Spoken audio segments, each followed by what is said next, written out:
Let's podcast. Alongside Joe Giglio, I'm Joe Ovies. We are back inside Eford Studios. Although I feel like it's colder in the studio today than it was probably for you outside yesterday. I'm telling you, our building is warm, but our studio is like frigid. I don't mind it, by the way. I know. You got to love it because all you ever wear is hoodies and whatnot. Look, I got to get another layer, though. Like Fair enough. We have a very busy show today. We do, like for real. We'll chat with Drake Maye's high school coach at Myers Park. Looking forward to that. Our guy David McKenzie will drop on by as Duke settled with Darian Mensah. Everybody's got a price, Joe. Talk to him about that. And we're going to check in with CL Brown, Louisville Courier-Journal. He was at Cameron Indoor yesterday for what was supposed to be a top-end ACC regular season matchup.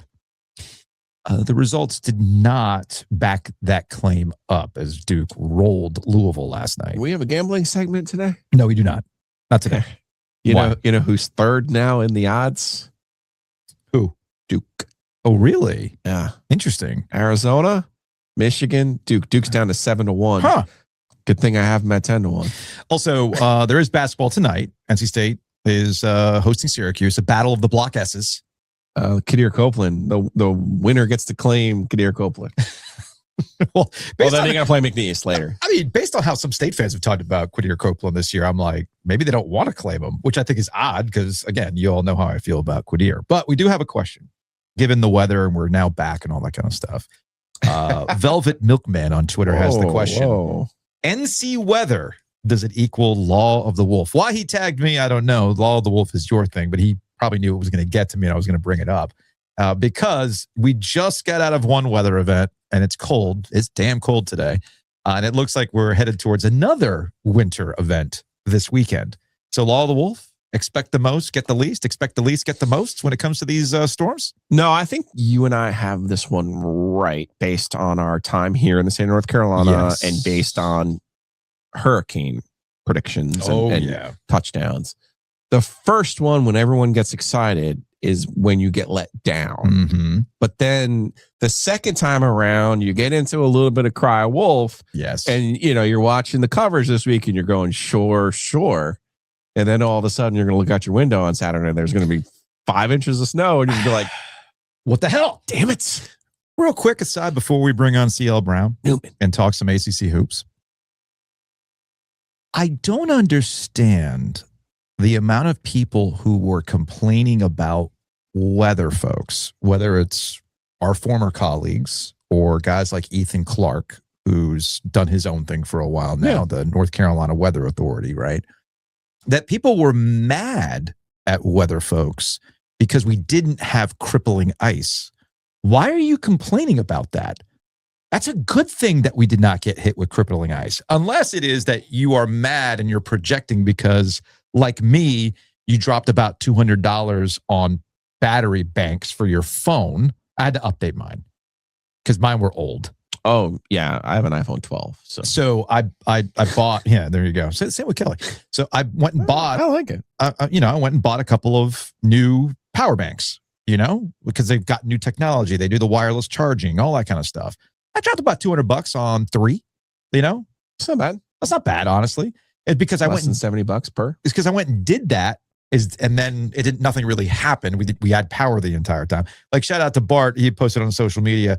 He's like, I prepared all of my meals this week for things that would not require active cooking. That's impressive, actually. Which is really impressive. Yeah. But now that I have power, I'm looking at what I have and none of it is appetizing.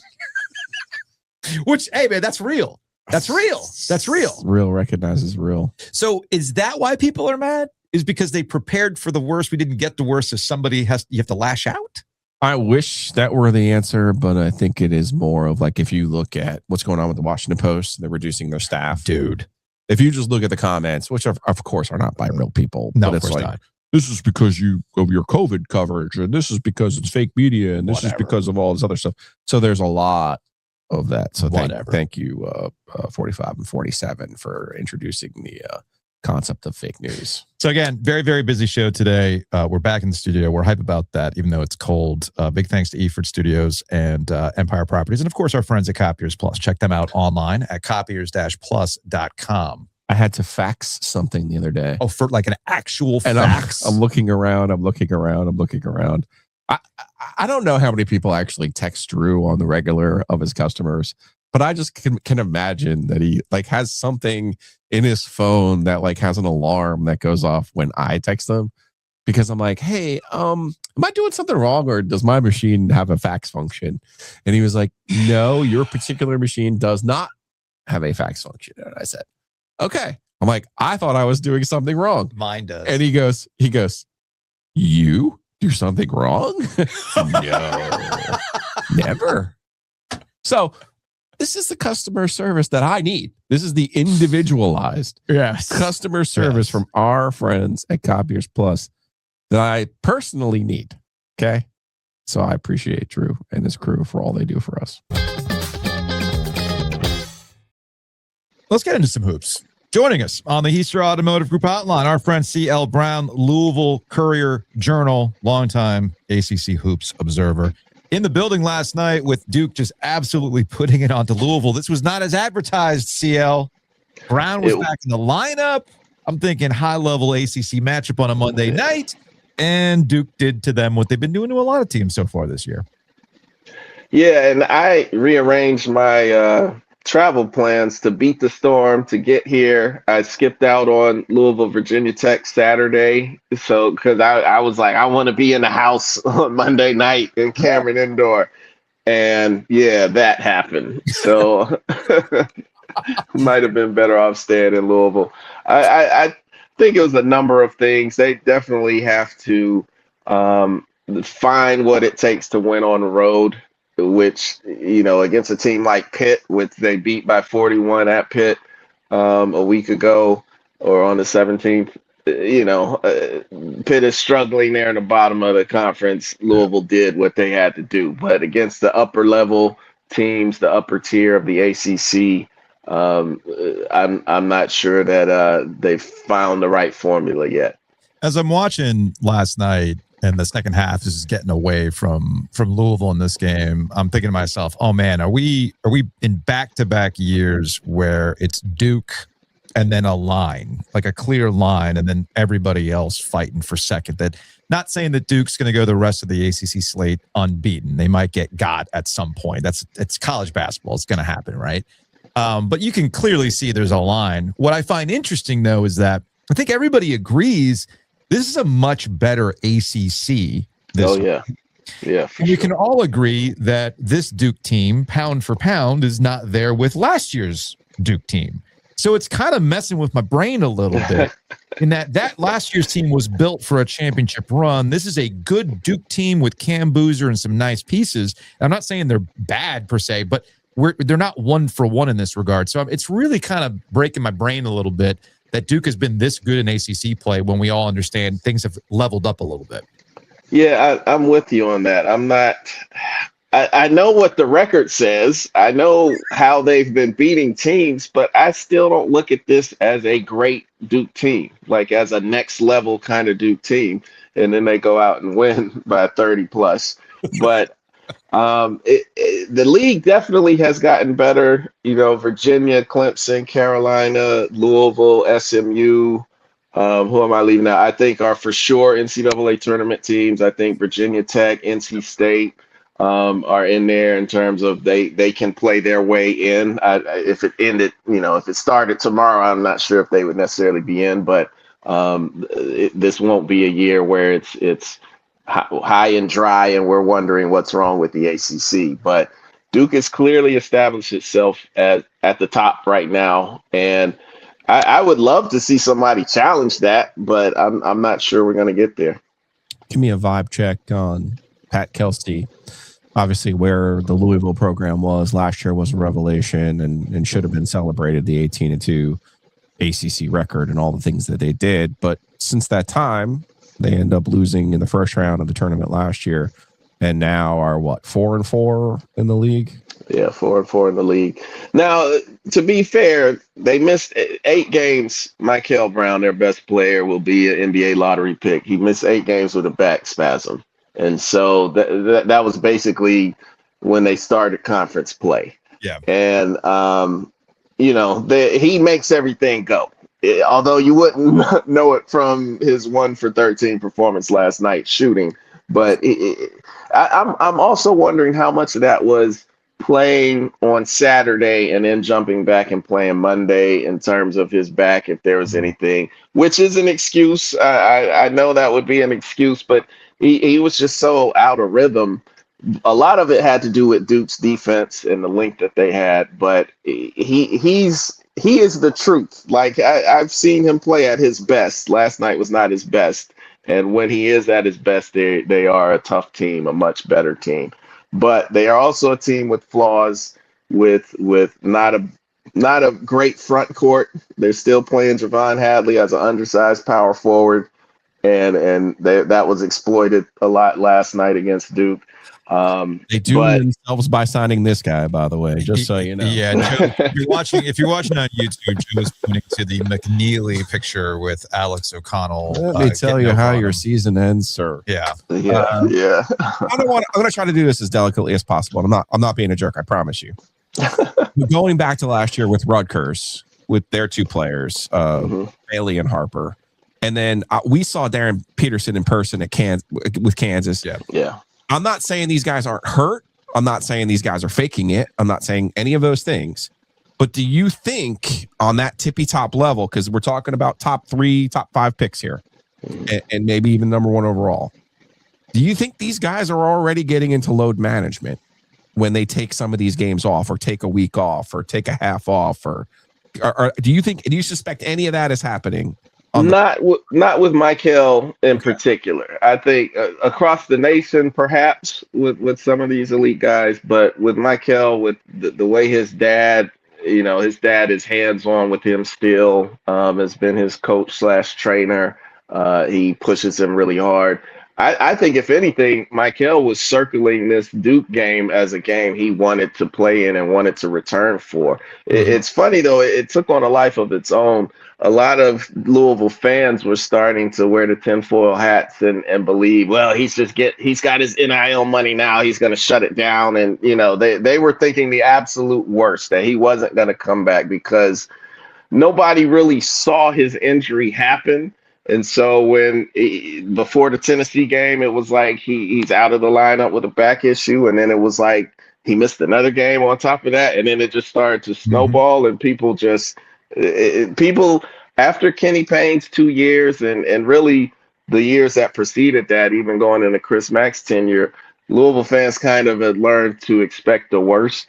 And so they're really kind of parallel with NC State fans in a lot of respects. But NC State fans never had to go through the 2 years of Kenny Payne. I don't think people understand. No, dude, the Kenny Payne thing was like conspiracy theories and like people out to get me. Like it was. Oh, you mean like when Todd Turner, the Carolina grad, was the AD, and they had Les Robinson and suicide, and they had a co-captain. There was no other player. Let's talk about the modern times, Chuck Cornegie. Let's talk about things that people actually remember here recently. Okay. Is what I'm getting. Well, I'm proving CL's point. Okay. They are cut from the same cloth. Well, I mean, I'm not going to even wear not the exact same, but yeah, they live in the same neighborhood. Adidas, they both have Adidas. No, but what does it to that point about the conspiracies of load management? That doesn't. I don't know if it's a conspiracy. But it doesn't make sense. It's a reality. It doesn't make sense with the other freshmen that we see. I mean, we were just talking about this yesterday, that as much as we get all caught up in the business of a G League player going to Alabama or a G League player going to Baylor, whatever it is, people who are stirring the drink this year are freshmen, high-level freshman play. We see high-level freshman play at Duke with Cam Boozer. We see high-level freshman play with Caleb Wilson, right? We see it with AJ DeBance, who just dropped, 43 or whatever it is. So it wouldn't make any sense that Brown would be in the load management mode when all of his other freshman classes out here balling. It doesn't make any sense. No, the Kansas kid is, you think Peterson is load management? I also think I don't know him. I'm just telling you. Well, I think what's happening at Kansas is there's a larger question is what the heck is going on with their head coach and how much longer is he going to do this? He's sick. He's sick. There's all sorts of weird stuff going on at Kansas right now with Bill Self. So anyway, speaking of weird stuff, Kentucky. Hey, what the hell's going on in Kentucky, man? Because so many Carolina fans are dismissing that win over Kentucky, like, oh, Kentucky stinks. And here I am looking at the net. Kentucky's 27, 29. Yeah, the metrics love Kentucky for what they do against teams they're supposed to beat, because they have played well in those games, shot well, had great defense, all that kind of stuff. One wins. Yeah. If you go to Bart Torvik though, and you go just to the SEC games, or even on this 5-game winning streak they've been on, and you'll see they got big holes in their defense. And there's a reason they were down 15-17 to LSU and then again to Tennessee. Like it hadn't just been they haven't found a magic button. But I will give Mark Pope credit that they are on this 5-game winning streak going into this game tonight at Vanderbilt. And they have a trip to Arkansas on Saturday. This is going to be a telling week for me, because just what they've been through, how he's kind of retooled the lineup. But they were still beating teams that they should beat, especially at home. But now we're going to see, I feel like, is this just a facade, or have they really found a formula that's going to work? I wanted to talk about Carolina a little bit. And Joe was making this reference yesterday when we were talking about their win over Virginia and just better defining roles and the development of guys. All right, this is your thing now. I was talking specifically about, like, say, Derek Dixon and whatnot. Yeah. And what exactly is this Carolina team? They've won some name games. They've won games they should win. They've just done it in a way that people have been happy about. You got that West Coast road trip that people with the defense and things like that. What is this Carolina team in the grand scheme of things? Man, that's actually a good question, because I'm still not sure that I trust what I think I know about it. Because a couple of weeks ago, we're talking to Brendan Marks. This is back in December. We're talking to Brendan Marks from The Athletic, and we were having a conversation about which roster would you rather have. And like Jillian and Brendan were like, hey, all things considered, I'd probably take Carolina's roster as of what they have versus Duke's. And we just haven't seen the results match what people think that roster is. But Hubert's trying. He's trying to get something, man. Well, I think, after they beat Kentucky, I felt like they should have gone with Derek Dixon as the starting point guard and just kind of lived with him as a freshman and what mistakes he's made. Because Evans just hasn't lived up to the billing, and I'm not sure necessarily what they thought how it was going to play out for him this season. But he just hasn't been it, and they need a bit more of a spark. And I think in that Virginia game, Dixon was making passes to me, like his court vision and seeing ahead of things, especially in transition. That kind of reminded me of Kendall Marshall. And I'm not saying that he is Kendall Marshall, but I'm saying I'm saying he had them playing at a faster pace that they've been playing this season for large stretches, and I think again he's a freshman, he's gonna make mistakes and everything, but I think you can live with that. But this team, I don't trust what I see from Carolina, because they can have a trip like that West Coast trip where they have this big win at Virginia, and then I could see it regress to how poor they play defense at Cal and at Stanford. Mm-hmm. So I'm like the Jay-Z line. I don't believe him. I need to see more. I don't believe you. You need more people. You need more people. Great philosopher, Jay-Z. No, it's funny. You're sitting here talking about Derek Dixon. You're bringing up Kendall Marshall, and now it's making me think about when we talked to Hubert at ACC tip-off, and Joe's just jokingly bringing up, you got two big guys. Where have I seen this before, right? And am I misremembering when Hubert got hired? Part of it was a modernization of Carolina basketball to, how are you going to play? Roy had his way. Roy retired because the way he was playing and the way he wanted to play just wasn't, in his mind, working anymore. Okay, understood. So Hubert was brought in to kind of modernize where the game was going. And yet, what have we seen so far? People are just kind of like begging for this return to what we've seen from Carolina basketball in the past. Maybe it works still, right? Maybe it still works. Well, name dropping all these things that have worked in the past. It's still not traditional, because Henry Vesar, I'm still not saying his name right, but he can step out. He can hit threes in ways that the typical the foundation kind of two bigs that Roy Williams would always use. They couldn't really do that. Yeah. And even in recruiting Jaron Stevenson back home to play and everything, he's got that versatility as we saw. I feel like ever since Hubert's first year, he's been chasing another Brady Manick, and he just hadn't been able to find it. Obviously, Pete Nance wasn't that next year, and you can go on down the line. He just hadn't been able to find it yet. Although, from what we're seeing from Cade Tyson at Minnesota this year, you're wondering where the heck was that last year at Carolina. But I do think to a certain extent he has modernized it, but it just hasn't always played out the way that he felt like it should on paper. Or at least, and I go back to Evans, like what we saw at Colorado State on paper hasn't translated the same. And I think some of that really, and also including Tyson again, I think some of that is the spotlight at Carolina is bigger than a lot of these guys have ever played under. And I think that basically sinks some of their confidence if they start out and they don't do something. If they're not playing at the highest level when they start and they feel the pressure and it just gets worse for them. So it's the same kind of at Kentucky and places like that. Like everybody isn't built to play in those places. Speaking of teams you trust, is the Big Ten takeover just going to continue?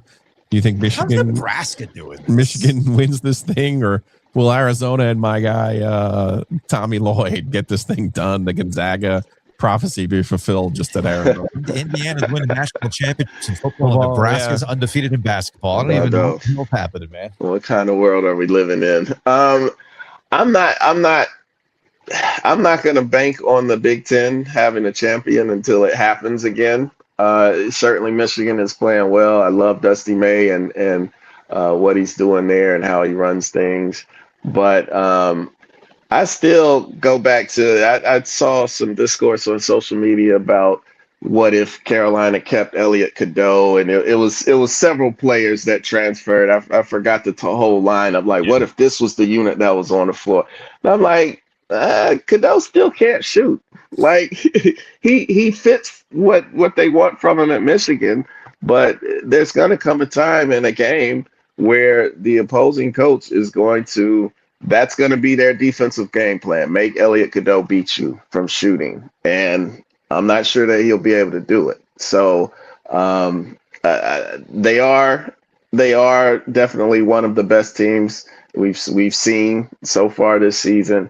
But I'm not going with the Big Ten champion. And Nebraska also falls under that. They've never done it before. So I think once they get to a point, they've never done what they're doing now before, is what I'm saying. Right. And it's going to get to a point where I feel like that pressure is going to get to them when they're, in that Sweet 16 trying to advance to an Elite 8 kind of pressure. And they're the favorite, and they're looking at some upstart team coming at them. Like, I think the Cinderella story will end soon for Nebraska. CL Brown, hey man, we appreciate it as always. It's good to catch up. We will definitely chat with you later. Indeed, love what you guys do, man. I appreciate y'all. Housekeeping is brought to you by Enovana. Check them out online at enovana.com. Green Cleaning Solutions. If you have mess inside your mansion or trash in your cabana, get it clean with Enovana. What's better than a beer at the airport, Joe? What's better than a beer at the airport? An OG Light at the airport? Hell yes. So it is official. Yesterday, the Bond Brothers Kitchen and Bar opened up in RDU Terminal 2. I saw they were putting the finishing touches when I had come back from Salt Lake City for that hockey tournament. And there it is in glorious, just towering over the other Bond Brothers taps. OG Light. Now, our friends at Color Graphics, who we will talk about in a second, have come up with a new tap handle that has a QR code so that people who are like, who the hell are Ovies and Giglio? And what's up with this beer? All they got to do is flash their camera at that QR code and it's good to go. I would love it for people who are flying out of RDU while they're waiting for their flights. to get an OG Light and post it on social media, you know I'm going to retweet that. You know I'm going to share it. You know we're going to pull it up. So again, big thanks to Bond Brothers for making OG Light in the first place, and then going, you know what? Let's add a little local flavor to the airport and put OG Light on tap at RDU. I love to see that. Joe, did you think nearly 6 years ago that you would have a beer at the airport with your name on it? No. That's the power of audio. Yeah, it is. It's the power of audio over the written form once again. So again, big thanks to Bond Brothers for that one. And hey, people are always like, I'll admit, like I always see what kind of hats people are wearing and whatnot when they're at the airport. Like, what are they repping? They're repping the school. They're repping a company. Like, what's it about, right? Maybe you want to rep OG while you are at the airport. And Mikey P over at the Secret Stash, the OG.shop, has a new, what he likes to call the director's chair hat. It just says Ovies Giglio on it, like you're on a movie set. I like it. And on the back, he's got the quote from Pardon My Take. Nice guys, good podcast. Oh, smart. Very, very smart. So that's all at the Secret Stash. So go check it out, the OG.shop. Again, that's the OG.shop. Big thanks to Chris Brassfield Accounting. He is based in Homer, Alaska, but they do have a location here in the RTP. And you can just kind of like the old Jerky Boys skit. And like, I'll bring you my nub. No, I'll bring you all my documents. Jerky Boys. You remember the Jerky Boys? Of course. Right. So that's what we need to happen. It's like, just bring you all my documents. So here's what Brassfield Accounting is doing now. Yes, we have talked about Brassfield Accounting in the sense of fractional CFO, right?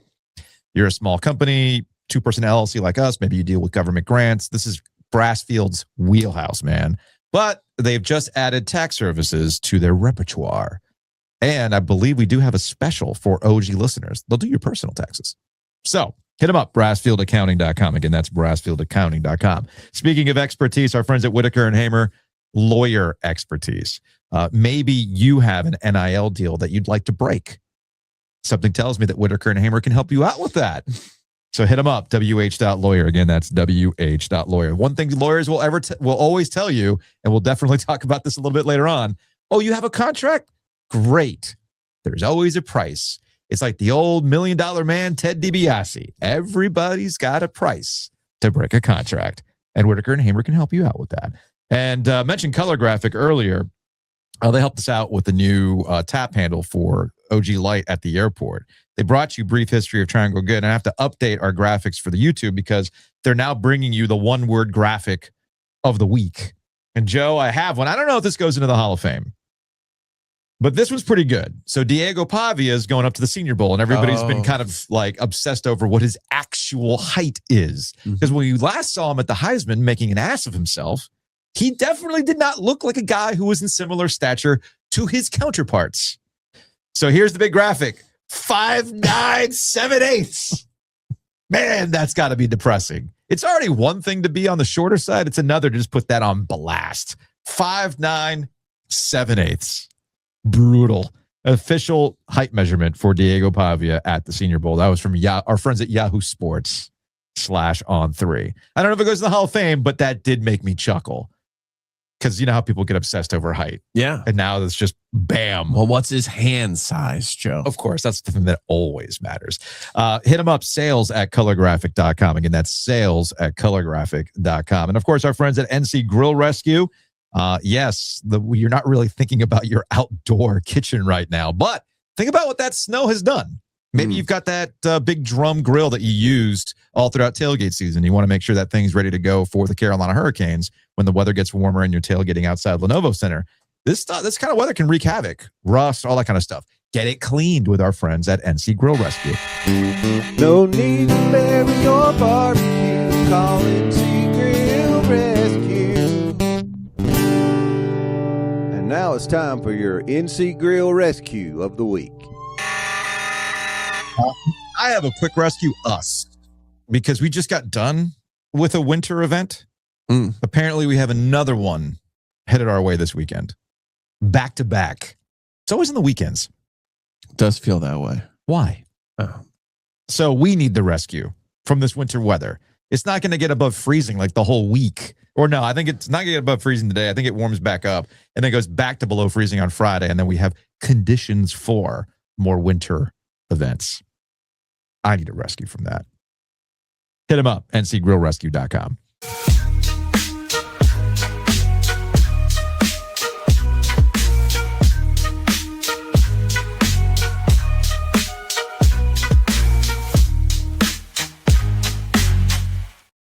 Joining us on the Heister Automotive Group hotline, just wrapped his 4th year at Clayton. He's the head high school football coach, Scott Chadwick, joining us now on the Heister Automotive Group hotline. But before that, you were at Myers Park in Charlotte, which is getting a lot of attention over the next 2 weeks because you coached Drake Maye at quarterback while he was at Myers Park. And now he went from 10 years ago watching the Panthers losing the Super Bowl to starting in the Super Bowl. Pretty wild story. But then again, Coach, it's the Maye family, and they've been pretty damn blessed when it comes to sports, haven't they?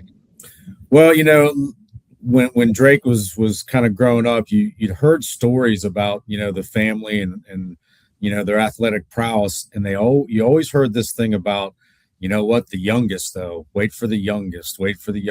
And, living in Charlotte, you heard the stories. And ironically, the year before Drake came to us, he played his freshman year at Huff. And we played them in the quarterfinals that year at Myers Park. And all of my coaching buddies in Charlotte kept telling me, hey, don't knock out the starter. Don't knock out. And I'm like, why? And I'm like, they're like, the backup quarterback, the freshman, they're like, he's better. They're like, you don't want that freshman to come in and play. So they're like, don't knock out the starter. And then the first time, that I worked with them, I was like, yeah, now I know what everybody was talking about. When you have a player like that, and there's so much, the family in that area, obviously Charlotte, the Maye family, means so much. How did you kind of handle that? Like, do you say, you give it the old, I'm not going to screw this thing up? Or do you try to coach them as hard as you possibly can and maximize what you can? Because there's obviously some natural gifts there, but also the ability to kind of handle some hard coaching.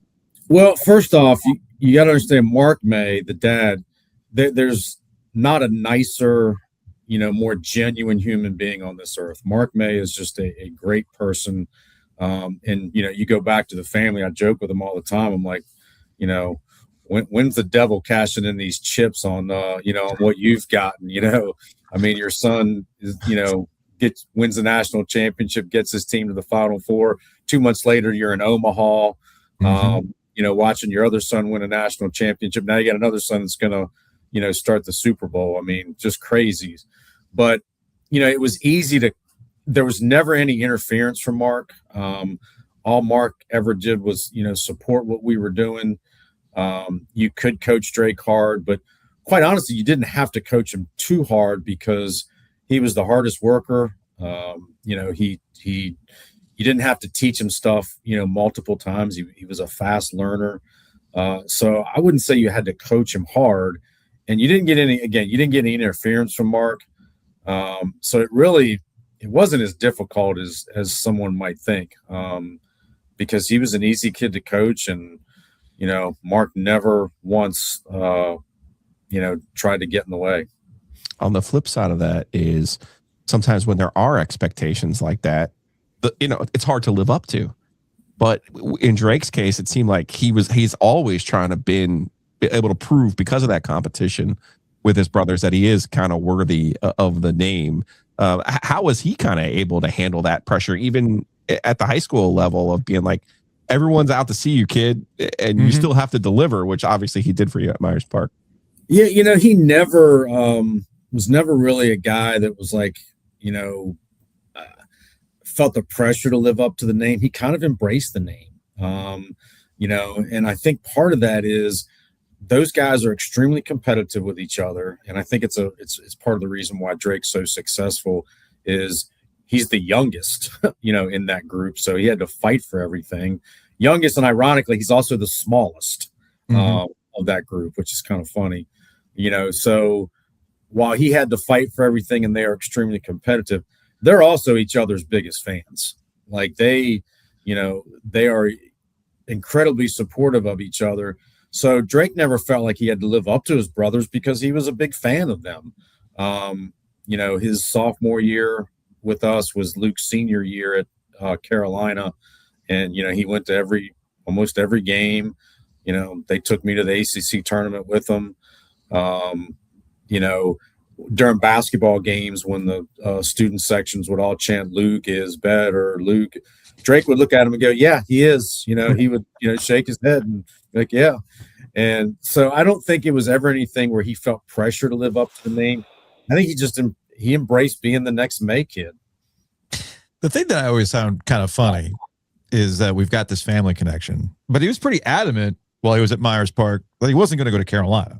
The recruitment was Alabama was where he signed. I mean, and I died hot, winning championships. I died laughing yesterday as I'm scrolling Instagram and I saw some Alabama account like taking some ownership of Drake Maye, like Alabama born or something like that, or like whatever it was. I'm like, well, yeah, he committed to Alabama, but whatever. And I got to imagine, I get why he says that. I'm not going to Carolina. I totally get that. But then something changed, and it can't just be that Mac Brown's that damn charming, right? It can't be that, right? Yeah, there was a couple of things that went into that, and you're right. Here I am sitting saying he didn't, he embraced the name, but there was a part of him that did kind of want to make his own way somewhere else away from North Carolina. I think the two big factors in the original thought that he didn't want to go to Carolina, and it was obviously something him and I discussed at length. The two biggest reasons for that were, one, they weren't very good in football at the time. They were coming off that last year of Larry Fedora. Where I think they won 3 games or something. And I also think at the time he wanted to go to a place that in October, sitting at the football games, they weren't talking about basketball practice starting.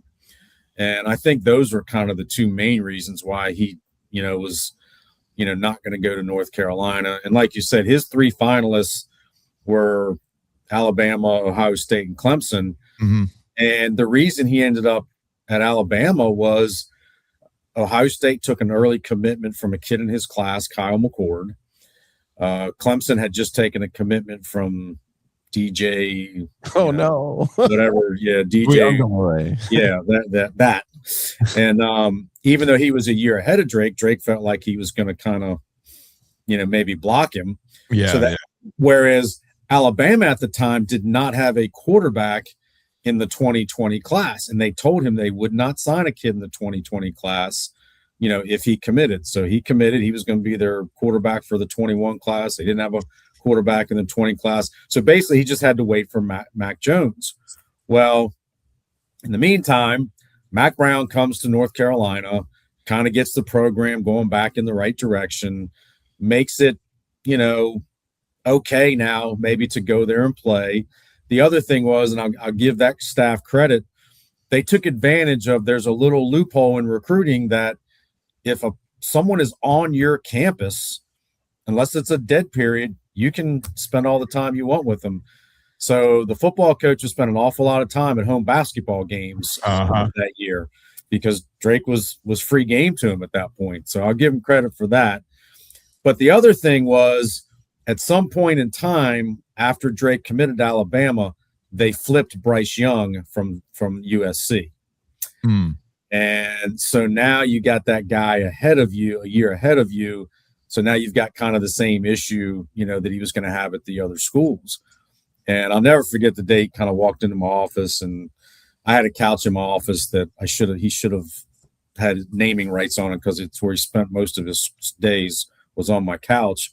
And he just walked in and plopped down on the couch like he usually does and says, "Hey, so I think I'm going to flip from Alabama to North Carolina."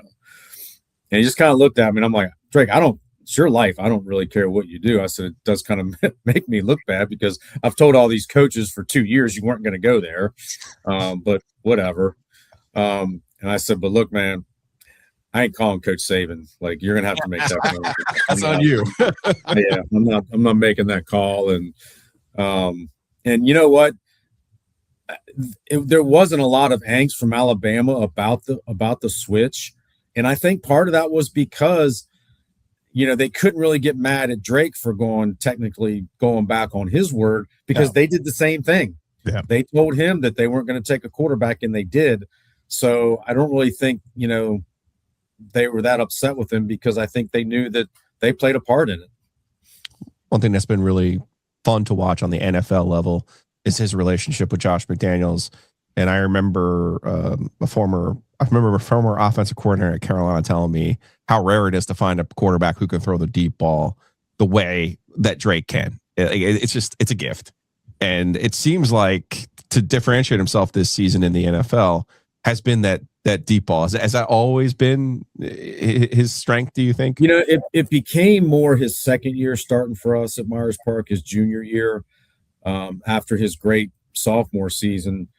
What people really started doing to us was they just started putting a bunch of guys in the box and trying to pressure him and, kind of not real smartly press covering our receiver. Listen, he was great. He was, as good a high school quarterback as we've ever seen, but we had a really good group of receivers. We had Moose Muhammad, whose dad, did some pretty good things in North Carolina. And, Moose played at Texas A&M. Our number 2 guy in 2019 was Porter Rooks, who had a good career at State and then just finished up at Eastern Michigan. Our third guy was Jordan Bly, who was one of the last cuts of the Giants this past year. He started at Old Dominion and finished at Gardner Webb. Dad is Dre Bly. Our tight end's finishing up at Charlotte this year. He's one of those 7-year college guys. So we had a really good group of guys that he could throw to, and but our philosophy was, if they're going to press and they're going to blitz, we're just going to throw the deep ball. We're going to take one-on-one deep ball shots. And man, he was so good at it. And, we had Josh McCown with, Josh worked with me at Marvin Ridge and then came with me to Myers Park with his kids, and was still kind of going back and forth, at the NFL at the time. And Josh was kind of the one that, he was the one that designed all of our offense against, the pressure looks. And the thing about Drake, he went from his sophomore to his junior year. We put a lot more on him to be able to make those decisions. And I remember Josh one game, hollering out from the sidelines, "Hey, you're getting 0 here. You're getting 0. Have a plan." And I remember just looking at Josh going, shouldn't we tell him what the plan is or what? He's like, nope, he's got it. And, and probably there's a 60-yard one-on-one, 50-50 ball to Moose or Porter. And he was so good at throwing the deep ball. What I've always taken away from watching when he was at Carolina, and obviously we saw this this year, and specifically in the conference championship game, it's the ability to get out of the pocket and also still be able to make those deep ball throws, or the getting out of the pocket and being having the mental awareness of the right play, the winning play. We saw that at the end, how they iced the game, essentially. That everybody's making a big deal out of that bootleg. They thought it was an actual call. Right. He basically saw the situation. He audibled himself in real time, and he ices the game. So obviously there is an appetite to learning. I want to go back to you talking about him on that couch, right? You should probably, name after him because he spent so much time there. Yeah. I'm assuming this was just a lot of like, I want to learn more. I want to, what is happening? And there has to be an appetite for that. That's why he spent so much time there. Well, the part of him, his legs and things like that, that was something we really did spend a lot of time early in his career, was because of his athletic ability and because of, it was his first time as a starter. His natural assumption was just to take off. If he got, he just took off and ran. Right. Where we began to work with him and teach him was, hey, instead of taking off to run, you can still take off to throw. And we began to do a lot of different drills and a lot of different things in practice where, he wasn't allowed to throw. We wanted him to run, but he wasn't allowed to run, to scramble. He had to, run to throw, and worked on really hard on getting him to keep his eyes downfield while he was scrambling. And that's really when his game, took a whole different turn, is when he was able to create pocket time with his eyes downfield. To be honest with you, we didn't really want him running, kind of the way he does now and the way he did. I remember I texted Phil Longo one time when he was at Carolina and he ran the ball like 12 times or something in a game. I'm like, man, I'd have needed a defibrillator if he'd have done that, at Myers Park. I'd never, Yeah, but Phil's trying to. Hey, man, they're trying to win. They're trying to win games. Yeah. He was the only. He was their running game for a little bit of that time. And he was their lead. I think he was their leading rusher one year. Mm-hmm. Yeah. So we really worked hard at developing that ability to, create pocket. And he was so good at it. I remember we lost 3 starters off our O-line from his sophomore to his junior year. And yet we weren't giving up sacks, and we would praise our offensive line. Oh, you guys only gave up 1 sack. Oh, we didn't give up any sacks. It wasn't them. It was the fact that kid back there was so good at escaping pressure and so good at, making plays while creating time in the pocket. It really wasn't the fact that we were that great at pass protection. But he, like you said, he always had a tremendous appetite for getting better and learning. Every Friday after every game, I would, send him a breakdown on Saturday of every play and things like that. And actually, I would send it to Mark too. Okay. I would send it to Mark so that, while they were at home on the weekend, they could look at it, and it would be one of the things he would come back and want to work on. Well, let's go to the what if machine. Does he have this success if he's with the Panthers? Great story, right? The guy who was the Panther fan, the Charlotte kid. We're greedy, right? Like there's the Bryce, Charlotte. There's the Bryce Young, college. You got the Bryce Young connection, right? Flip that, all that kind of stuff. I think it would. I don't see why not. It's not. It's. I think the people they would have around him are, not a whole lot different than what he has around him in New England. That's my always. I'm okay if they give Matt Stafford the MVP award, but my argument has, for the last few weeks has been, Matthew Stafford has probably the best receiver in the NFL. Devontae Adams, who's, been a top 10 receiver. Drake has, coming off ACL surgery, Stephon Diggs, and a bunch of guys would probably be the 3rd or 4th guys on most teams. So it's not like he's working with, a group of all pros. And I don't know that, it wouldn't be much difference with the Panthers. I think he could probably have had the same success there. Would have been a better story for the Panthers for sure.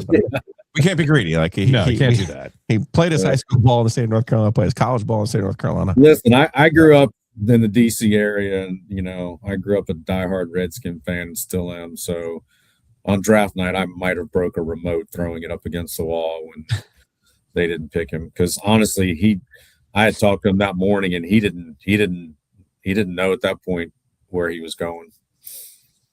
How many different NFL teams did you talk to during the process? I think it was like 9. It was probably 9. And it was kind of interesting how they all the questions were pretty much, the same. I should have probably recorded myself the first time I did it and just played the recording so I wouldn't have to keep doing it, because they all asked the same question and none of it really had to do with X's and O's or his skill level. It was about, literally everybody wanted to know this aura that you see of this, oh shucks, yes sir, no sir, yes man. Is that really real? And I was like, it's 100% real. That's exactly who he is. He's a great kid. He's a great teammate. But don't let that fool you into not understanding that this is a kid who is incredibly competitive, and takes tremendous pride in what he does on the field. So I always say he's like an assassin. You don't really think much of him, and he just comes in and, handles business and, goes back and smiles and, so yeah, I talked to a bunch, but, they weren't real creative in the questions they asked. Yeah, I'm gonna say they're trying to find dirt and they're trying to find like the deeper meaning to Drake these Maye people. were to be an animal, what would he be? If Drake Maye was in a burning building and he had to, I don't know if they wanted to know. Does he paint his fingernails? Yeah, there's a whole Caleb Williams thing. Although I don't think anybody cares about Caleb Williams and painted fingernails right now in Chicago. Yeah, probably not. But not after that. Although, where's your draft day mug? Because that's the classic one. Did anybody show up to his birthday party? Yeah, if nobody was showing up to Drake Maye's birthday party, there'd be a problem. Yeah. We can't let Scott go. Do we have to talk about Gibbons? We do. First of all, congrats on your success this year at Clayton. Number one. Number two, thank you for beating Cardinal Gibbons. Thank you. Because they beat Garner. Hey. It's all unload now. I've moved on from Gibbons. I root for my kids' school. Sure, but they beat Garner in the playoffs in an unbelievable game. Well, I mean, we were actually rooting for Gibbons because it would have meant we'd have played the semifinal game at home. So, it worked out fine. It was nice to go up there and get the win at Gibbons, but it would have been cool to get another home game. So thank you for getting rid of Gibbons. That's number one. But number two, NC State's getting a player in Aiden Smalls, who I was like, now he's a little bit of a munchkin, but he was playing quarterback, and I'm like, this guy's got something. He's got a little wiggle. He's got some talent. I actually thought he threw the ball really well for you too, for a guy I know is supposed to play receiver at NC State. What's your scouting report for NC State? What kind of player are they getting in Aiden Smalls, who was an unbelievable quarterback for you, but obviously has to make a transition to receiver at NC State? Well, first off, they're getting a great kid. He's a high quality, high character young man. So I mean, that's the first thing. But you're going to get a guy who is just incredibly explosive. One of those guys that every time I call a play where, he was designed to keep the ball, in the back of my mind, I'm like, this kid's a threat to go the distance, no matter where he's at on the field. Incredibly explosive athlete. As a receiver, you're going to see a guy that is a smooth route runner and has tremendous hands. Probably on our team, probably the best hands of any kid on our team. I told somebody the other day, everybody gave me a hard time about using him as a holder for field goals and extra points for 2 years. Like, why are you exposing your quarterback? And my response is, well, can you tell me how many bad snaps we've had in 2 years? And they're like, well, I don't think you had any. I'm like, exactly. And not because our snaps were perfect. It's because of the incredible hands of the guy, holding the ball. Yeah. So you're going to get a guy that's an explosive athlete, great route runner, great hands. I know this is probably a sore subject with State fans because he left, but, think KC Concepcion. You're going to see a guy that's very similar to him, can do great things with the ball in his hands. I think he's an NFL receiver. I think he's an NFL quality receiver. And I think he can be an absolutely dynamic guy in the return game as well. Let's hope they have a trick play for him to throw a couple passes, because that dime he threw against Garner in the second quarter of your regular season game at Garner, I was at that game, Coach. That's one of the best throws I've seen in person in my life. That play kind of changed our whole season, because we were down 14-0 right there and kind of flailing, and obviously that helped us turn around that game and come back and get on the big roll that we got on. But as a quarterback, I mean, this is a guy that had FBS offers to play quarterback. He was actually committed to Rice to play quarterback at Rice. He had offers from Liberty. So I mean, he had opportunities to play quarterback at the next level. So I wouldn't be surprised if Coach Roper, who's a good buddy of mine, I wouldn't be surprised if, he creates some packages there where, he might line up at quarterback some. Why don't we make the whole plane out of quarterback packages? Will Wilson. It's all there. It's all there for him. You know how State fans get about quarterbacks. You're like, oh, here we go. But we could use guys. But before Joe says goodbye too, I can't not get a scouting report. We just watched Miami in the national championship game. Their defensive line was obviously unbelievable. And Keyshawn Stansel, you had a dude this year playing on the edge for you. I know it'll be a little bit tough competition down at Miami, but what do you kind of think Miami's getting in him? Well, first off, you're getting a guy that is just, again, another guy for that size. Is just a tremendous athlete. He can do some things that, you would think he's, 6 foot, 200 pounds doing, but he does it at, 6'3", 290. He is, he's kind of your typical, Miami D lineman. I mean, he's got that Warren Sapp, Russell Maryland kind of. I know I'm going old school Miami here. Yeah, but you're going my time. He's going old. He's kind of like those old school Miami D linemen in that he's just incredibly explosive.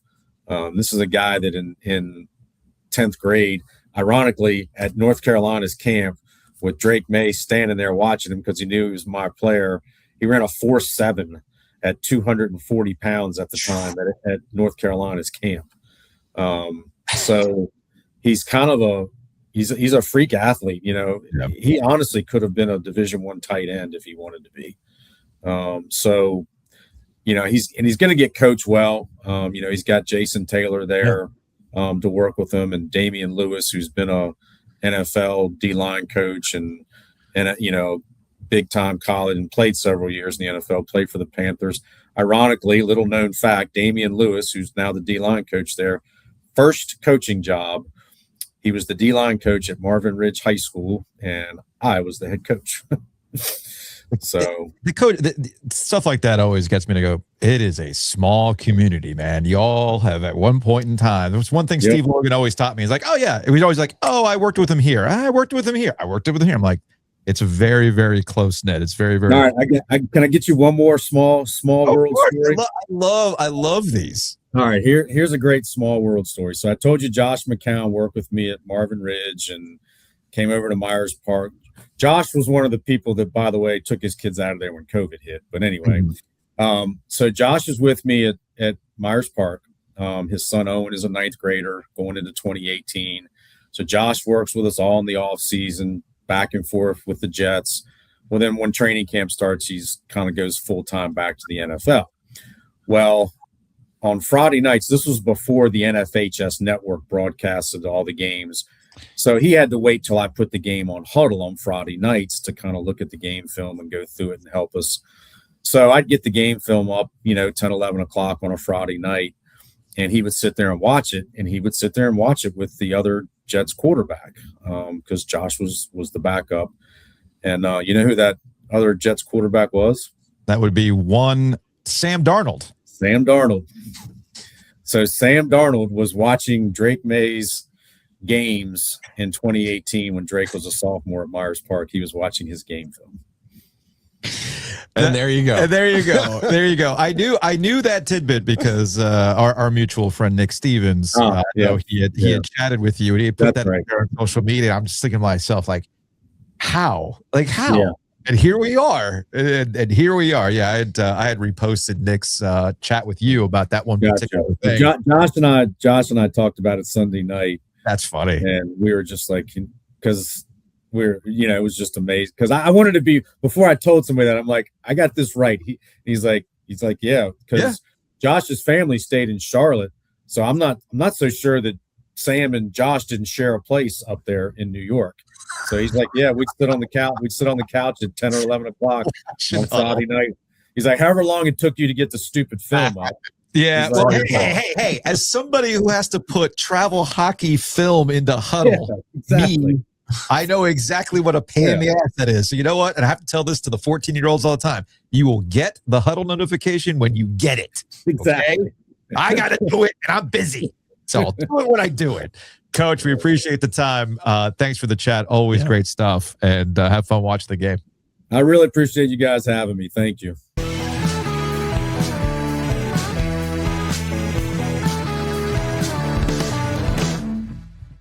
It's funny, all that conversation about Drake Maye, and I use the old Skyhawks logo bump outro. Shout out to Mark May, Skyhawks legend.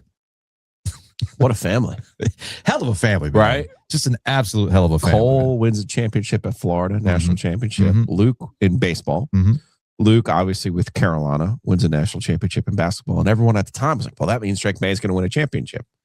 Well, yes, just not in college. Could be this other one. But, hey, definitely has an AFC championship and now has a chance to win the Super Bowl with the Patriots. Speaking of, given the Patriots' luck, I mean, yeah, that's a good point. like, what's going to happen in the first quarter of this football game?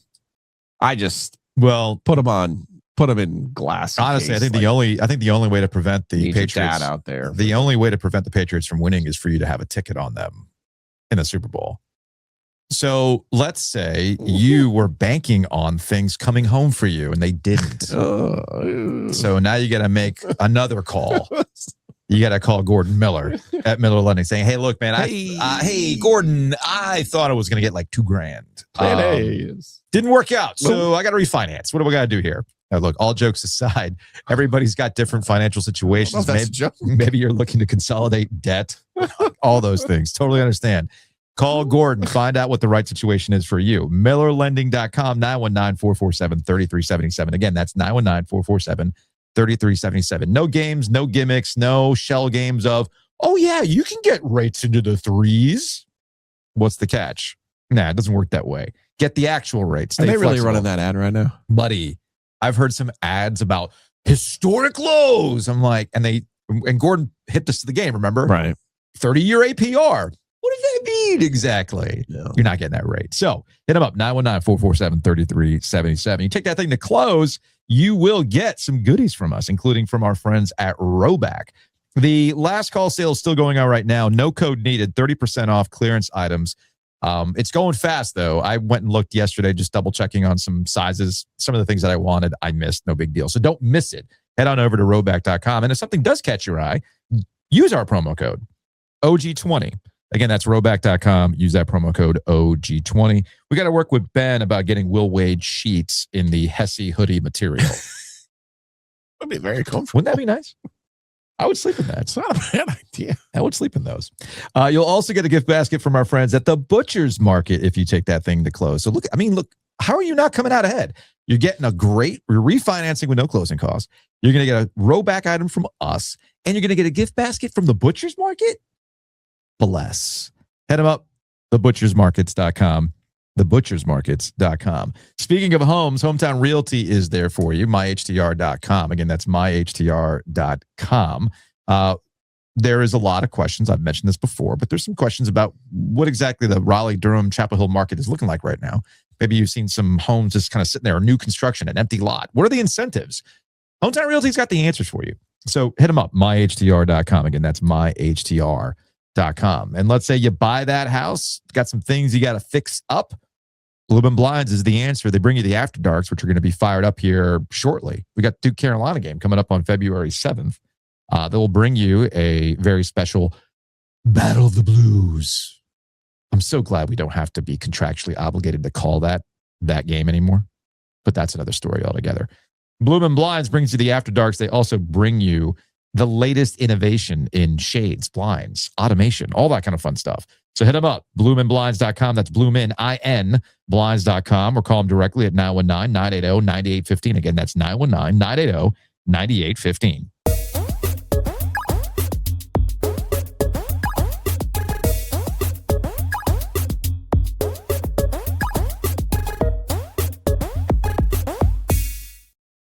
I feel like setting up this next topic before we welcome on David McKenzie to talk about Darian Mensah, Duke, and the settlement. I feel like to set all this up, it requires the OG Sports phone. 919-444-2211. Call the OG Sports phone and curse or don't. All right, this call comes to us from a 910. Hey guys, it's Zach. I fell behind like a week or so I've been catching up on shows. Just yesterday, I listened to the show where you guys were talking about how this whole Bills job opening could make sense for Belichick. And I was like, fuck yeah, like, this is the one. This is the one we've been begging for. Please do it. And just now I got the ESPN notification that they're promoting their OC to head coach. And I'm in shambles, and I'm pretty fucking pissed at you guys because you made me believe in a potential little bit of happiness for a minute. So That was uncalled for, and I don't appreciate it.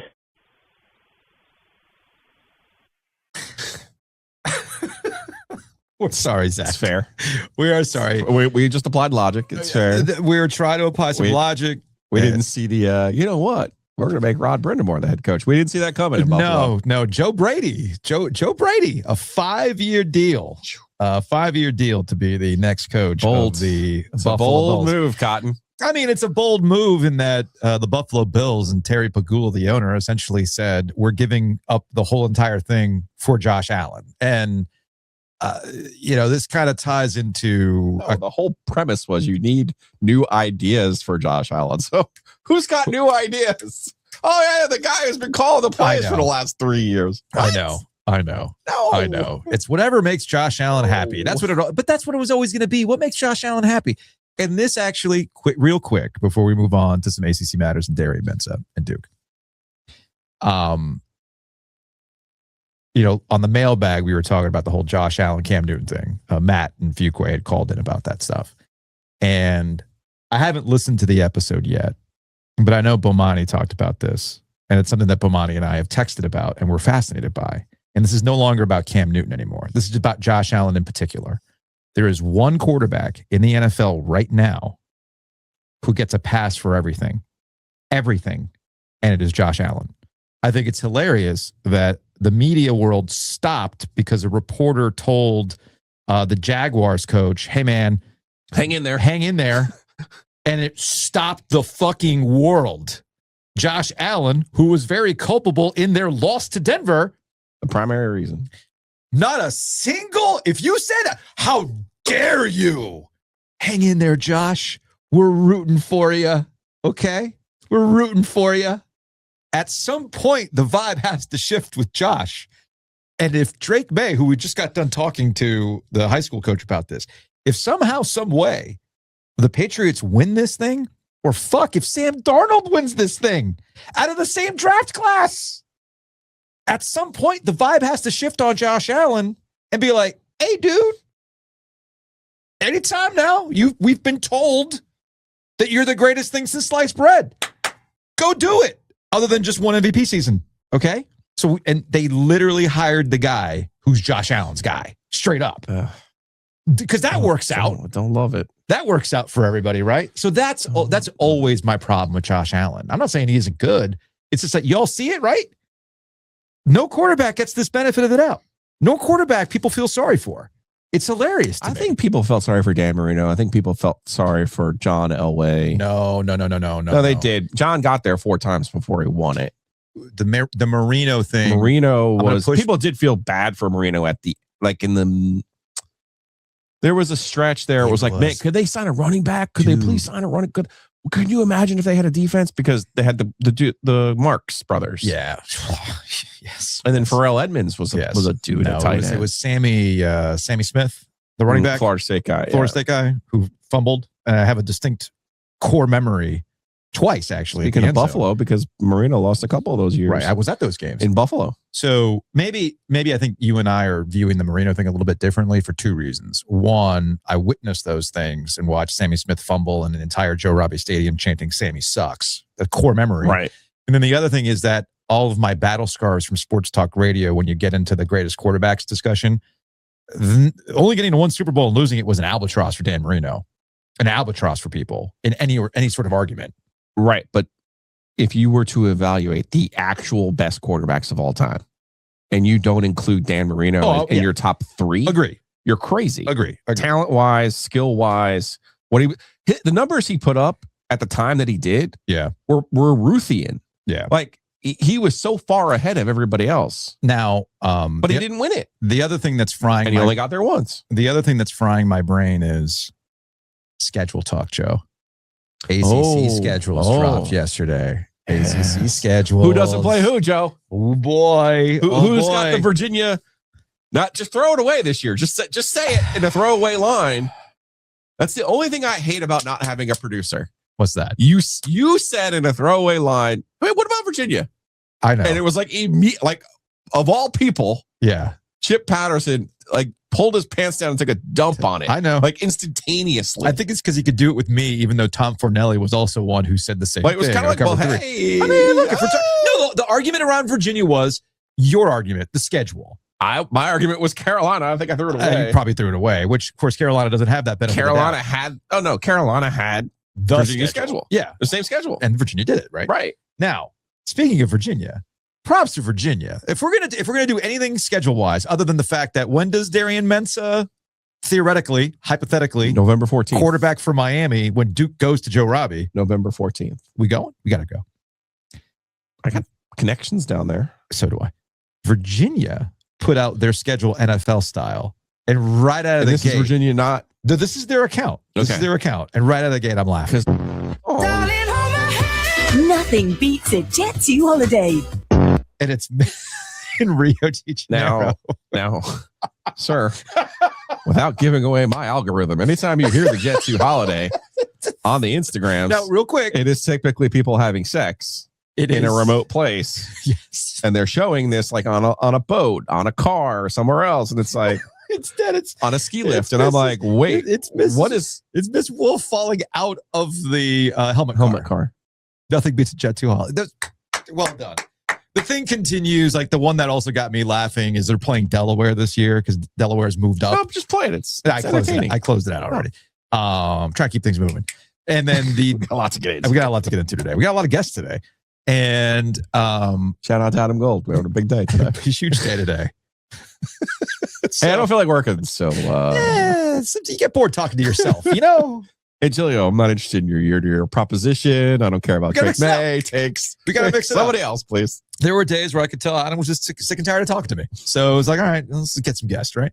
No, but they like my personal favorite is they're playing Delaware, and it was this clip of like Delaware's football team coming out to their football field, and like they thought they were Michigan.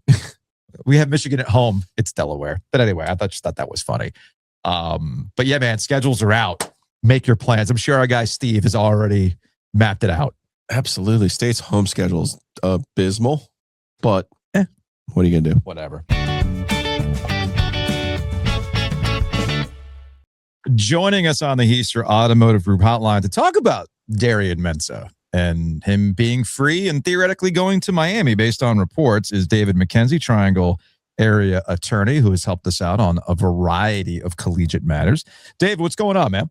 Hey, I'm doing well. Hope everything's going well downtown Raleigh for you guys this morning. That's fine. There's some ice on the curbs, and that's about it. But we got here to the downtown studios fairly easy. So shout out to everybody who cleared the roads. And, of course, the sun doing its job yesterday for the most part. So speaking of doing jobs, billable hours remain undefeated in the world of college athletics. And when Darian Mensah announced that he was going to enter the portal and Duke sued him because of the NIL arrangement that we had or that they had. We talked about that a little bit last week trying to explain things. And the one thing that I said, and it held true because we just got this news today, that the thing about contracts is there's always an out. People treat contracts like they're this ironclad thing. They're not. They can be negotiated. It's the $1 million man thing. Everybody's got a price. So it really was just a matter of what was Duke trying to accomplish by suing Darian Mensah over this contract? And I thought there were two reasons why. One, you want to negotiate out this settlement, which we don't know the terms of. And also I felt like there was a little bit of message sending to other potential NIL arrangements at Duke that I also think other schools will take, will look at and hold true as well. So what was your read on the last week or so of the saga between Darian Mensah and Duke? First read is that Duke means business with its contracts. It's NIL deals. I think this was about Darian Mensah in part, but it was also about all their sports, including probably most importantly basketball, where real money is being transferred from Duke to a player and his family. One thing that Duke was not trying to do, and I've seen it sort of out there in the Twitter sphere or on social media, that it's trying to make Mensah come back and play for Duke. That's not something Duke was looking to do. That's not something a court can order. What a court could order, given that the Mensah-Duke contract, was an injunction for the next year. And I think that Mensah was potentially looking at sitting out a year, losing a year of film for the NFL, and potentially paying back Duke $4 million, given the strength of the Mensah Duke contract. Everybody needs to understand that this was not an employment contract. Now, nobody attested that on appeal. It was a right of publicity or NIL deal. And so that's an intellectual property license at its core. And so as part of getting $4 million a year, Mensah agreed on his own terms, represented by counsel, that injunctive relief could issue in the event of a breach. And in the contract itself, it defines a breach as entering the portal. So there was a lot, I think, that was unknown on Mensah's side, especially, not necessarily on Duke's side. And so it seems to me that this settlement is a good outcome for all parties. Is there such a thing as a precedent when the rules keep changing? I guess that's where I'm getting at, because it did feel like to me that you can repair relationships. Like, why wouldn't they want him back? They don't have a quarterback, right? Well, Duke had the right under the contract to terminate the contract upon a breach. And Mensah, when he entered the portal, Duke could say no more and simply just, honor the contract as is and sue him for breach. And that's exactly what happened. I mean, one of the things that I just think that any institution, whether it's just an educational institution or it's a company or whatever, is that you cannot get tagged for appearing that you don't take your contract seriously and that you're not going to enforce them in the event of a breach. And I don't know what was happening in the situation with Mensah, that maybe he thought Duke was not going to sue him. It seems that that's a plausible explanation, because when he entered the portal, the last thing I suspect that he expected was to get sued the following Monday, 72 hours later. So, okay, you're hitting on the exact thing that I'm curious about, and I'm wondering if we're going to see a little bit of a sentiment change now that we're here. It's not lost on me. I don't know Darren Heitner beyond the handful of times that we interviewed him back in my 850 The Buzz days, 99.9 days, during the height of the UNC scandal, right? The Marvin Austin business and everything else, right? And Heitner was a big-time player advocate back then. And I agreed with Heitner's overall point and those who were like Heitner in that this stuff has to change. These guys are playing football and these schools are making billions of dollars with unpaid labor. That's how they can do fountains in the workout room. That's how they can have a golf course just outside and a bowling alley and all these other things, right? So I agreed with Heitner in that regard.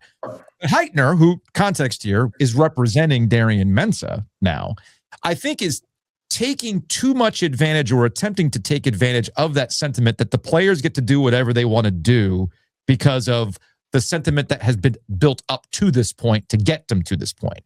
And I do feel that the schools are rightfully finally pushing back on, hey, you want to make money? You want to have this exchange? Well, now we have to do some big boy stuff. And I think the schools are right to start trying to wrest some control back and say, this is what you wanted. Now you have to start abiding by contracts, agreements, buyouts, all the things that come with it. Now, I will say that the schools are trying to have it both ways. I'm gonna try to be as upfront as possible. While I agree with what Duke is trying to do, we signed you to this deal. We're going to hold to this deal unless ... But they're also trying to make sure that they're never employees. Like you said, this was not an employment contract. That opens up a whole different can of worms in relation to how the contracts work and who's responsible for what.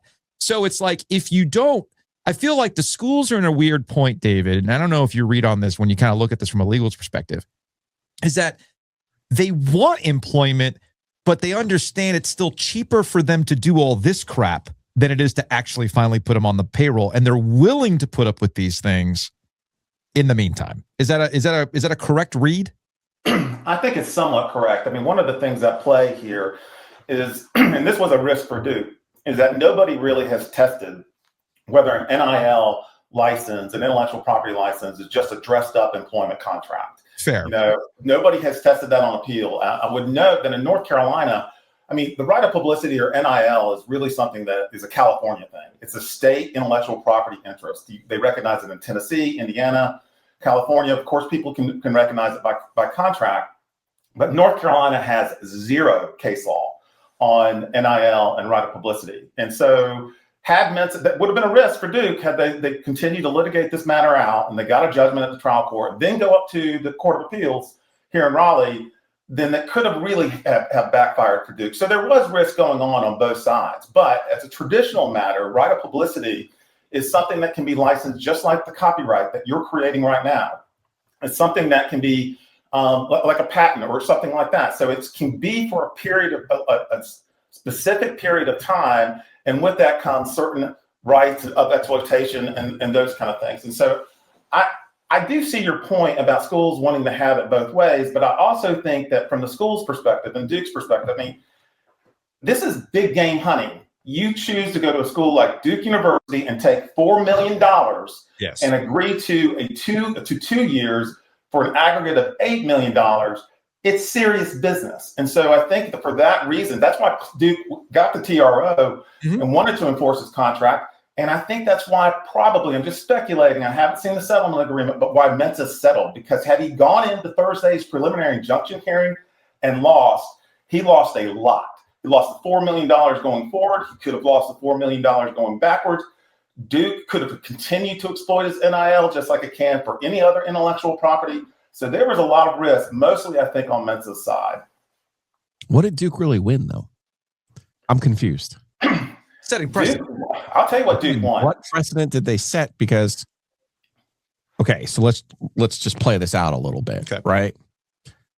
He was, let's say he was owed $4 million. I hate that the amount was redacted. Let me just state that for the record, as we all know.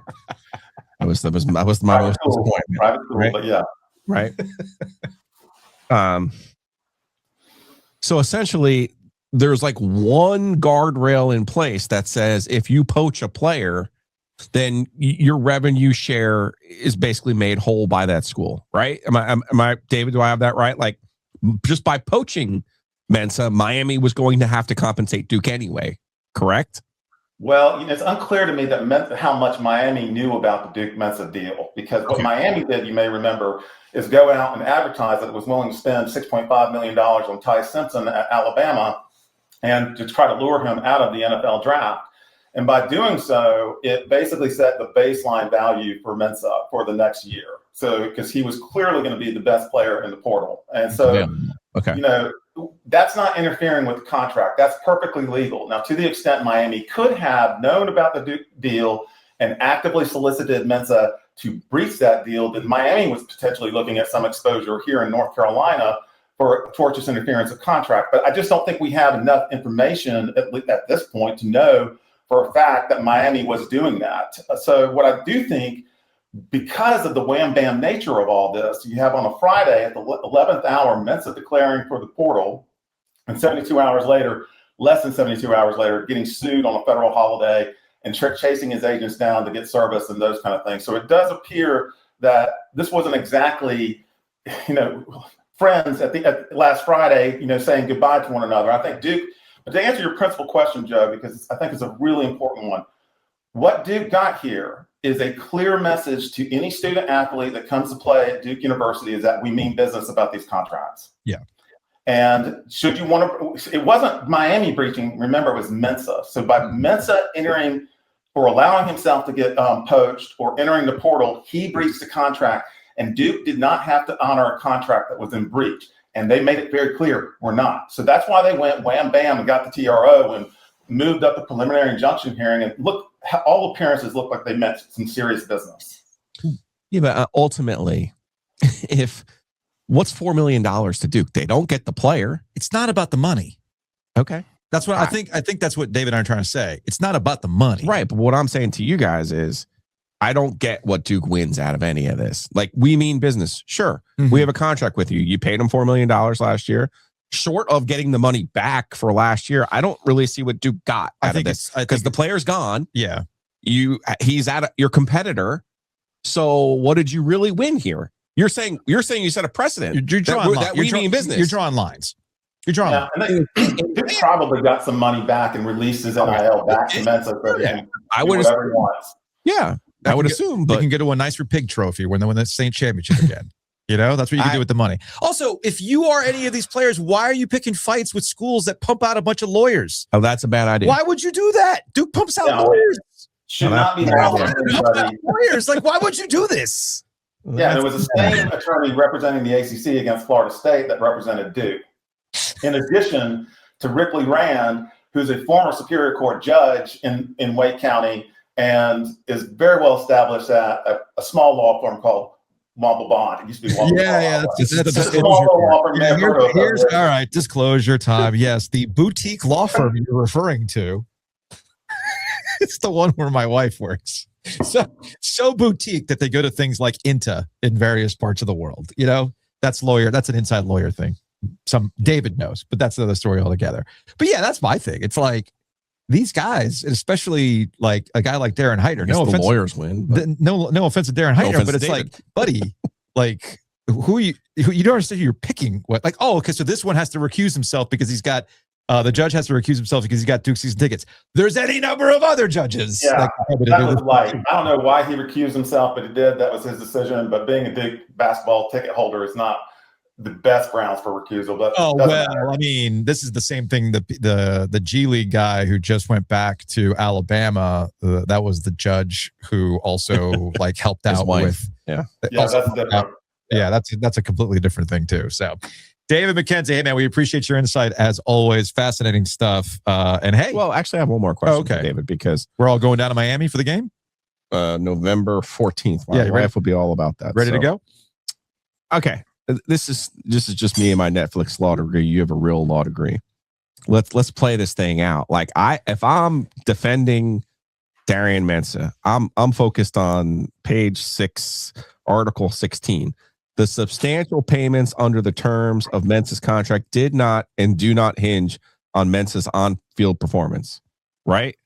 Like that's like Duke's lawyers admitting, to your point, this is not an employment contract. Right? That's right. I mean, it's a little. I mean, they are trying to have it both ways. I see what you're saying. I would sit in court and point out. I would be the asshole at the press conference, like I was with Holden Thorpe all those years ago.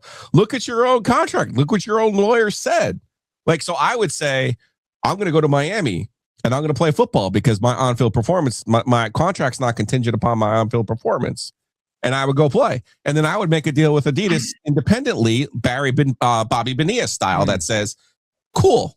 My compensation will be deferred. My compensation will come down the line. Yeah.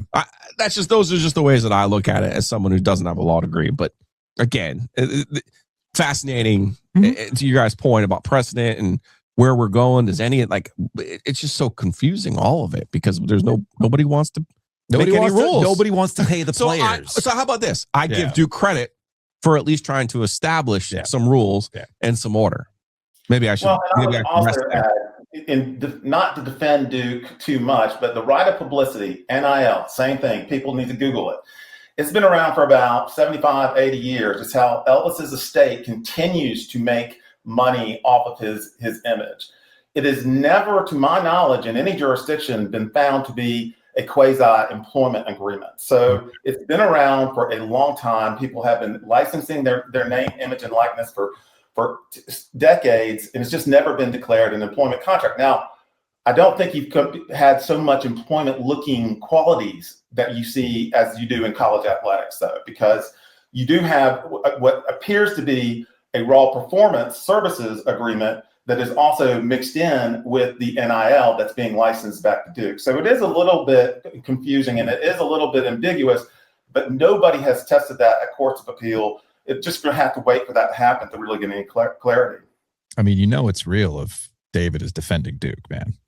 I know it pains him just a smidge. Just a little bit.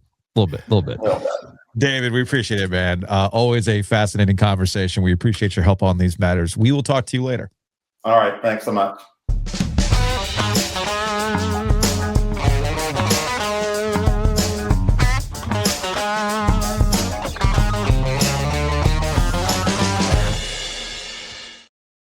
I know what you're thinking. It's been cold out. Why am I thinking about ice cream? Well, how could you not think about ice cream when Two Roosters keeps dropping banger after banger after banger flavor? Or when you're going to a state basketball game tonight. Hey, you to come collect or what, tonight? Mm-hmm. No, I can't tonight. Okay. Unfortunately, I cannot tonight. Unless you got tickets for me. I do not have tickets. Because I don't have a press pass. I do think I'm going at the rate where I am not going to attend a game as a working member of the press because my schedule has just not allowed. I have been like bootstrapping all of my basketball viewing so far this year. That's right. Pick yourself up by the bootstraps and watch. Big energy. Watch these games when you can, where you can. But if you are going to the game tonight, and since it's not on the road, you might have to eat your feelings tonight. So get the Slavin Sunday. Go to tworoosters.com. Again, that's tworoosters.com. Shout out to Jared. Brilliant. Not doing the road victory ice creams. And NC State is off to a historic road victory streak. So, hey. Well, they did lose to Auburn the other day. When we had the other day, we were corrections and whatever we call them. Yeah, corrections, clarifications. Yes. They're 4-0 in the ACC. Yes. Not overall. Overall, yes. Yes. But then not the point. Not the point. Okay. Not the point. Okay. Not the point. They're winning on the road. I saw Pack Insider put like all the, like, when you start out 4-0 on the road in the ACC, this is what happens to NC State. I was like, okay, guys. Again, I get back to my thing from yesterday. The simping is hard right now. It's pretty funny to see. Again, that's tworoosters.com. Mosquito Authority and Pest Authority. Check them out. Save money. Bundle save. Mosquito Authority and Pest Authority at bugsbite.com. With the inside of your house and as cold as it's been, there might be some critters that are trying to get in, finding the heat sources, moisture, etc., because it's so dry outside. But what you could find out is you got a moisture problem in your crawl space. You can get a moisture barrier with our friends at Pest Authority. You can also think about the warmer months with mosquitoes, not just getting the treatments, but things like misting systems for your back deck. So check them out online at bugsbite.com. Again, that's bugsbite.com. And again, recurring theme of the day, maybe you thought that your 2026 financial goals would be met if that ticket just came home. No, that's not how you adult. What you do, though, is you hit up our guy, Matt Davis. No tickets needed. These are sound financial decisions. Planning for the future. An actual plan. An actual plan.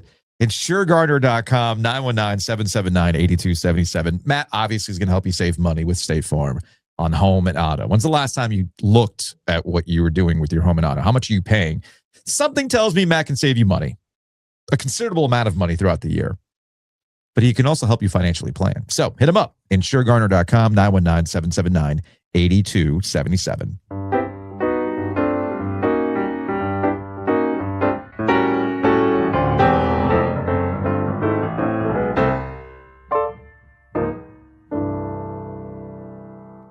Speaking of corrections and clarifications, I think this would probably be an appropriate time to bust that one out. All mixed up, you don't know what to do. I guess we'll clarify and correct something or two. Because you know what, JoJo is not the first or the last. Think they've got wrong in the past.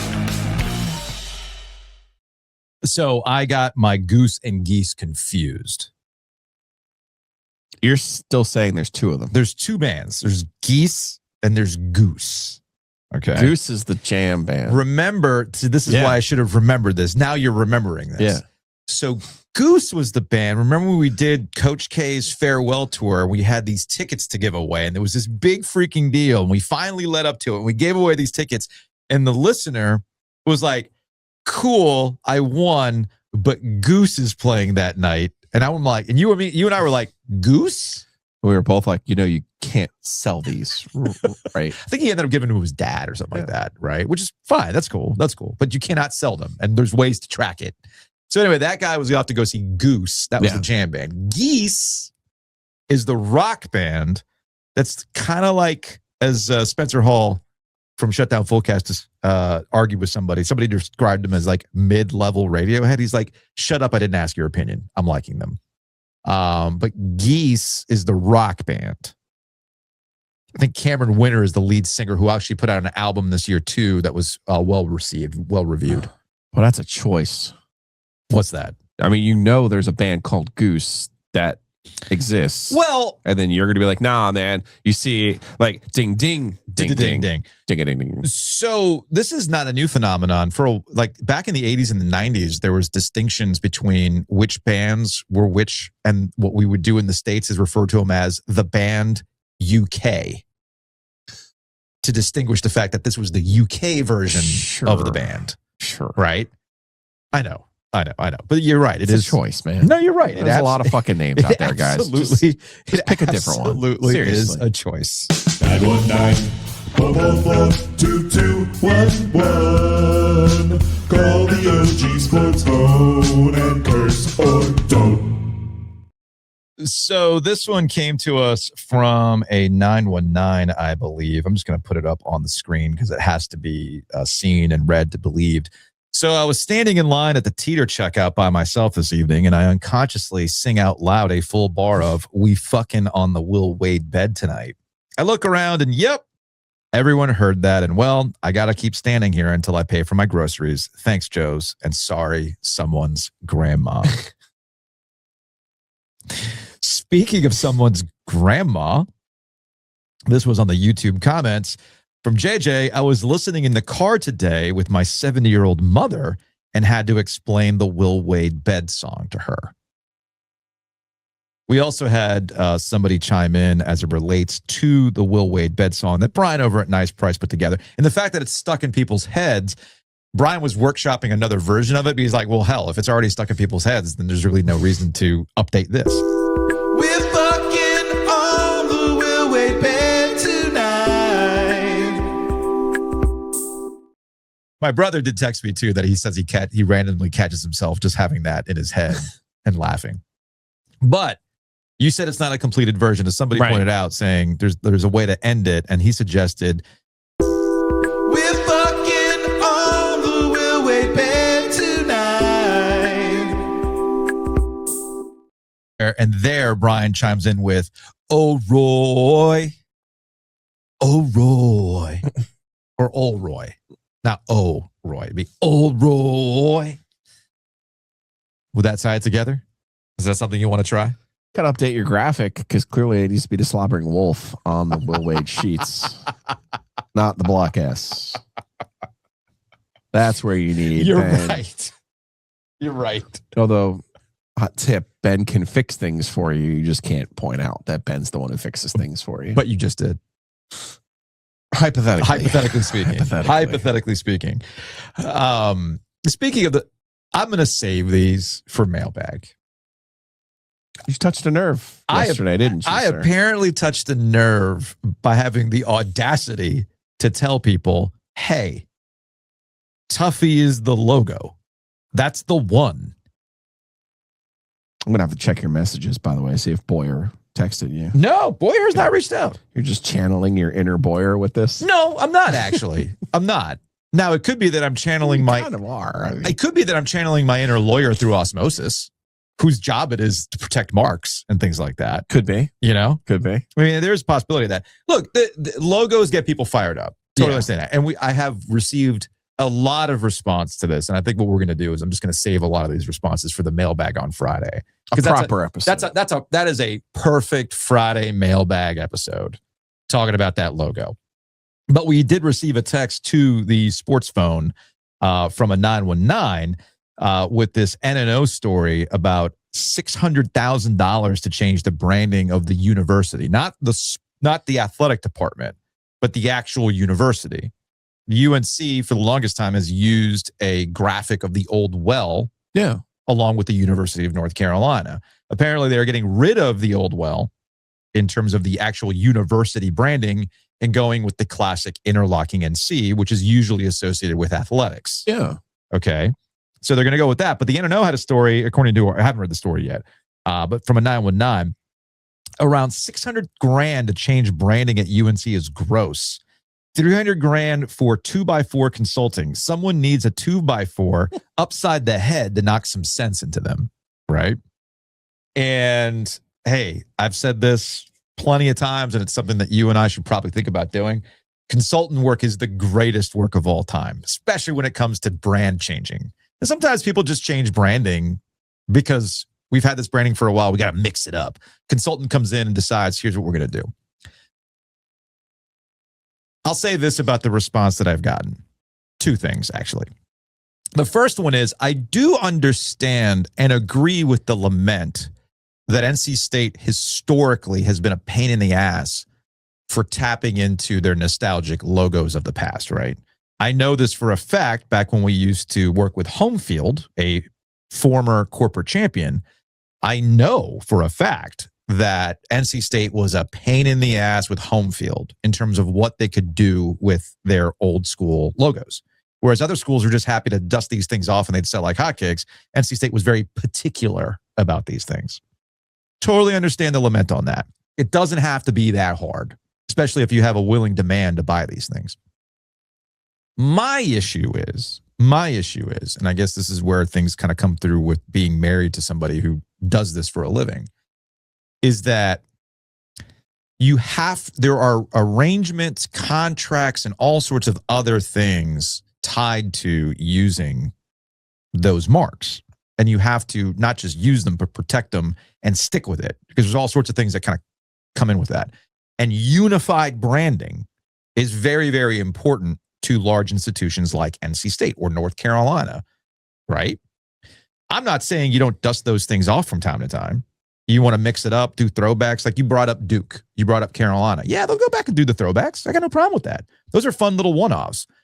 But when you start talking about people who get paid and have apparel deals tied to their compensation about what they wear, that's part of the deal, okay? To stay consistent. It's why in the NFL you see every single one. It doesn't matter if it's the head coach to a jabroni with a water bottle. They all got to wear the same damn hat that day. You know why? Because there's a lot of freaking money tied to you wearing that damn hat that day, right? Especially on a salute to the service. Everybody's cosplaying with their like, I got NFL logos backwards because, I'm in a Humvee. You're like, what? Okay. But there's a lot of money tied to that and they all got to wear it. Uh-huh. All right. So that's my. Yeah, you got me with the water bottle. So that is what's true. Certain people almost got fired over the water bottle. Oh, yes. You're right. I forgot about that. Are you sure you didn't text with Boyer? I forgot about that. No, I have not texted with Boyer. So I respect what that man's trying to do. All right. He's got a job. He's doing his job, which, by the way, I did talk to somebody yesterday. I'm not going to say who it was, but it's another coach tied to NC State saying, oh, Will Wade and I have something in common now. We both got nasty grams for the university over which marks we were using. So Will Wade's not alone. Will Wade's just the one who decided to put it out there on Front Street, which, of course, has people fired up. Yeah.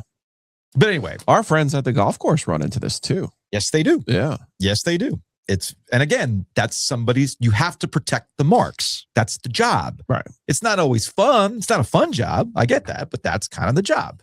So that's all. That was my ultimate point. But I fired up a lot of people yesterday over those comments. What? I'm just trying to count the number of different marks on that clock for NC State. There's the bell tower. Oh, dude. There's the dribbling wolf, which is not Tuffy. No. Then there's like a Hepcat Paula Abdul opposites attract in the right corner.